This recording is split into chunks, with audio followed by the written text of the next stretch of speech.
Truth or dare ಅಂತೇಳಿ. ನೀವು Deere choice ಮಾಡಿದ್ರೆ ಡೇರಿಗೆ ಸಂಬಂಧಪಟ್ಟಂಥ ಕ್ವಶನ್ಸ್ಗಳಿರುತ್ತೆ, ಟ್ರೂತ್ ಚಾಯ್ಸ್ ಮಾಡಿದ್ರೆ ಟ್ರೂತಿಗೆ ಸಂಬಂಧಪಟ್ಟ ಕ್ವಶನ್ಸ್ ಇರುತ್ತೆ. ಸೊ ನೀವು ಟ್ರೂತ್ ಚಾಯ್ಸ್ ಮಾಡ್ತೀರಾ, ಡೇರ್ ಚಾಯ್ಸ್ ಮಾಡ್ತೀರಾ ಸರ್? ಟ್ರೂತೇ ಚಾಯ್ಸ್ ಮಾಡ್ತೀರಾ. Okay sir. ನೀವು ಎಂದಾರು ಅಪ್ಪನ ಜೇಬಲ್ ದುಡ್ಡು ಕದ್ದಿದ್ದೀರಾ ಸರ್? ಇಲ್ಲ, ನನಗೆ ಗೊತ್ತಿರಂತೆ ಇಲ್ಲ. ಕದ್ದಿಲ್ಲ. ಮೇಡಮ್ ನೀವು ಸರ್ ಜೇಬಲ್ ದುಡ್ಡು ಕದ್ದಿದ್ದೀರಾ? ಖಂಡಿತ ಇಲ್ಲ. ಇಲ್ಲ. ಸರ್ ಯಾವತ್ತಾದ್ರೂ ಲವ್ ಲೆಟ್ರ್ ಬರೆದಿದ್ದೀರಾ?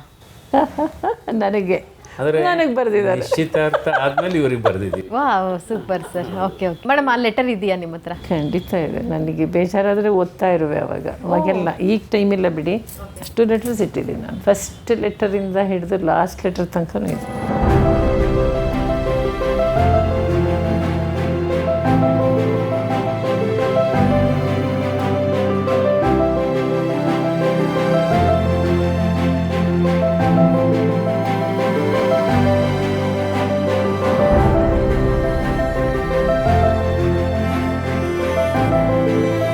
ಪ್ರೀತಿಯ ಬಾಳ ಬಂಗಾರ,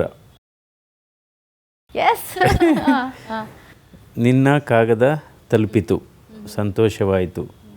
ನಿಮಗೂ ಸಿಟ್ಟು ಬರುತ್ತೆ ಅಂತ ಗೊತ್ತಿರಲಿಲ್ಲ. ನಾನು ನಿನಗೆ ಕಾಗದವನ್ನು ಭಾನುವಾರವೇ ಪೋಸ್ಟ್ ಮಾಡಿದೆ. ಬೇಗನೆ ಸೇರಿರಬೇಕಲ್ಲ. ನಿನ್ನ ನಿರಾಸೆಗೆ ನನ್ನನ್ನು ಕ್ಷಮಿಸು.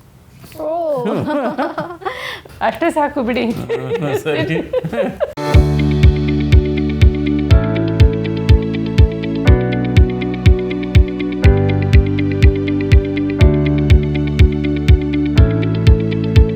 ಸೊ ಎಲ್ಲ ಪ್ರಶ್ನೆಗಳಿಗೂ ಉತ್ತರ ತಿಳ್ಕೊಳ್ಬೇಕಂತಂದರೆ ಇನ್ನೊಂದು ಪತ್ರ ಬರೋವರೆಗೂ ಕಾಯಬೇಕಾಗಿತ್ತು. ಸೊ ಆ ಕಾತರ ಹೇಗಿರ್ತಿತ್ತು ಅಂತ ಸರ್? ಅವಾಗ ಅದೇ ಅಂದೇ ಅಲ್ಲ. ಆಮೇಲೆ ಏನಾಗಿತ್ತು, ನಾವು ಅಕಸ್ಮಾತು ಫೋನ್ ಮಾಡಬೇಕಾದ್ರೆ STD ಮಾಡಬೇಕು. STD ನಮ್ಮ ಹಾಸ್ಟೆಲಲ್ಲಿಲ್ಲ, ಮೈಸೂರಲ್ಲಿ. ಸೊ ಆವಾಗ ಅಲ್ಲಿ ಇದು ಪೋಸ್ಟ್ ಆಫೀಸ್ಗೆ ಹೋಗಬೇಕು, ಅಲ್ಲಿ ಕ್ಯೂ. ಎಷ್ಟೋ ಸರಿ ಏನಾಯಿತು, ಒಂದು 2-3 ಸರಿ STD ಮಾಡಿದೆ ನಾನು ಮನೆಗೆ. ನಮ್ಮ ಫಾದರನ್ನೆಲ್ಲ ಮಾವರು ಎತ್ಕೊಂಡ್ರು. ಆಮೇಲೆ ಚೆನ್ನಾಗಿದ್ದೀರಲ್ವ ಹಾಗೆ ಹೇಗೆ ಅಂತಂದ್ರು, ಇಟ್ಟರು. ನಾನು ಇನ್ನು ಅನ್ಸೂಯ ಕೊಡಿ ಅಂತ ಹೇಳಂಗಿಲ್ಲ, ಬಿಡೋಂಗಿಲ್ಲ. ಸೊ ಈ ಥರ ಸಮಸ್ಯೆ ಆಯಿತು. ಸೊ ಒಂದು 3-4 ಸರಿನೂ ನಮ್ಮ, ಯಾಕೆಂದರೆ ಅವರು ಫೋನ್ ಪಕ್ಕನೇ ಕೂತ್ಕೊತಾ ಇದ್ರಲ್ಲ. ಸೊ ಹಲೋ, ನಾನು ದೇವೇಗೌಡ ಅಂದೇಟ್ಗೆ ಖಲಾಸ್, ಅಲ್ಲಿ ಇನ್ನೇನು ಮಾತಾಡೋಂಗೆ ಇಲ್ಲ, ಅಲ್ಲಿ ಮುಗಿದೋಗು.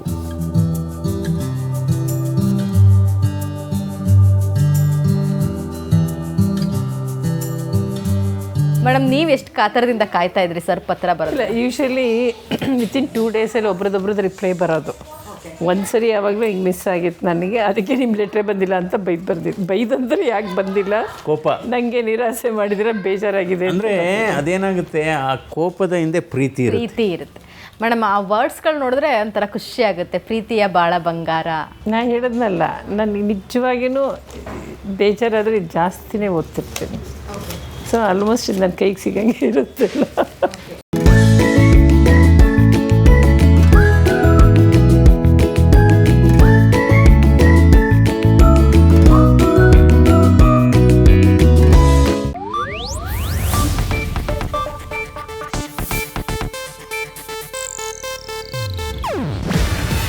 ಇದು ಏಷ್ಯಾನೆಟ್ ನ್ಯೂಸ್ ನೆಟ್ವರ್ಕ್ ಪ್ರಸ್ತುತಿ. ನೀವು ನೋಡ್ತಿದ್ದೀರಾ ಏಷ್ಯಾನೆಟ್ ಸುವರ್ಣ ನ್ಯೂಸ್.